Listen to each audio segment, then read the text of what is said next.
1. Eat a variety of foods for good health. We need more than 40 different nutrients, and no single food can supply them all.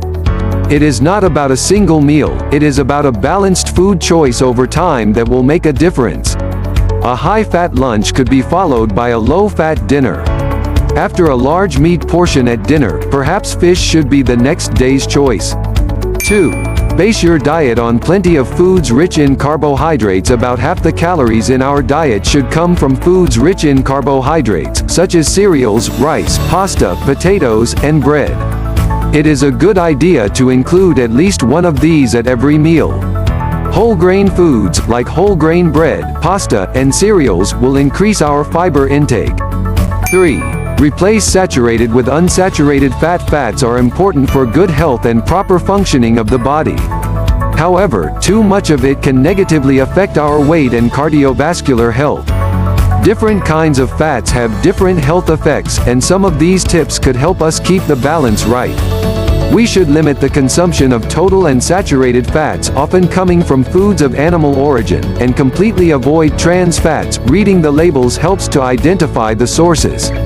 Eating fish 2 to 3 times a week, with at least one serving of oily fish, will contribute to our right intake of unsaturated fats.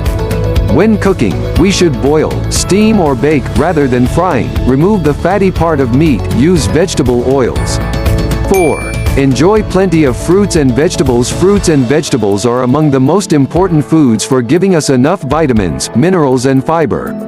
We should try to eat at least 5 servings a day. For example, a glass of fresh fruit juice at breakfast, perhaps an apple and a piece of watermelon as snacks, and a good portion of different vegetables at each meal. 5. Reduce salt and sugar intake. A high salt intake can result in high blood pressure, and increase the risk of cardiovascular disease. There are different ways to reduce salt in the diet. When shopping, we could choose products with lower sodium content. When cooking, salt can be substituted with spices, increasing the variety of flavors and tastes. When eating, it helps not to have salt at the table, or at least not to add salt before tasting. Sugar provides sweetness and an attractive taste, but sugary foods and drinks are rich in energy, and are best enjoyed in moderation, as an occasional treat. We could use fruits instead, even to sweeten our foods and drinks. 6. Eat regularly. Control the portion size. Eating a variety of foods, regularly, and in the right amounts is the best formula for a healthy diet. Skipping meals, especially breakfast, can lead to out-of-control hunger, often resulting in helpless overeating. Snacking between meals can help control hunger, but snacking should not replace proper meals. For snacks, we could choose yogurt, a handful of fresh or dried fruits or vegetables like carrot sticks, unsalted nuts, or perhaps some bread with cheese. Paying attention to portion size will help us not to consume too much calories, and will allow us to eat all the foods we enjoy, without having to eliminate any. Cooking the right amount makes it easier to not overeat.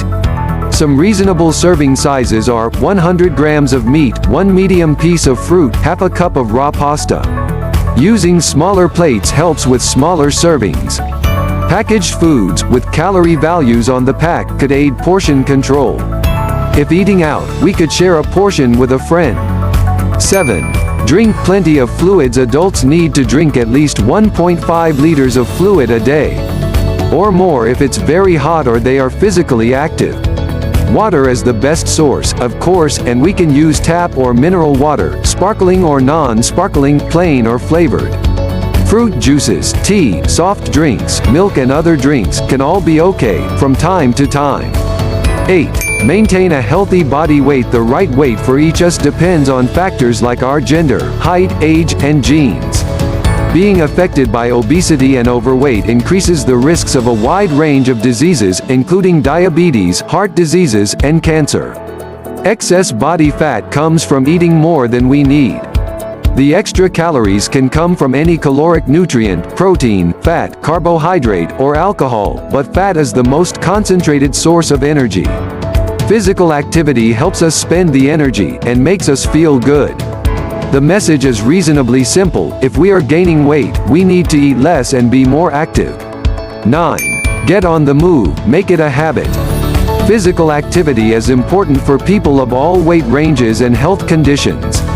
It helps us burn off the extra calories, it is good for the heart and circulatory system, it maintains or increases our muscle mass, it helps us focus, and improves overall health well-being. We don't have to be top athletes to get on the move. 150 minutes per week of moderate physical activity is advised, and it can easily become part of our daily routine. We all could. Use the stairs instead of the elevator, go for a walk during lunch breaks, and stretch in our offices in between. Make time for a family weekend activity. 10. Start now. And keep changing gradually. Gradual changes in our lifestyle are easier to maintain than major changes introduced all at once. For 3 days, we could write down the foods and drinks we consume throughout the day, and make a note of the amount of movement we made. It won't be difficult to spot where we could improve. Skipping breakfast. A small bowl of muesli, a piece of bread or fruit, could help slowly introduce it into our routine. Too few fruits and vegetables. To start with, we can introduce 1 extra piece a day. Favorite foods high in fat? Eliminating them abruptly could fire back and make us return to the old habits. We can choose low-fat options instead, eat them less frequently, and in smaller portions. Too little activity. Using the stairs daily could be a great first move.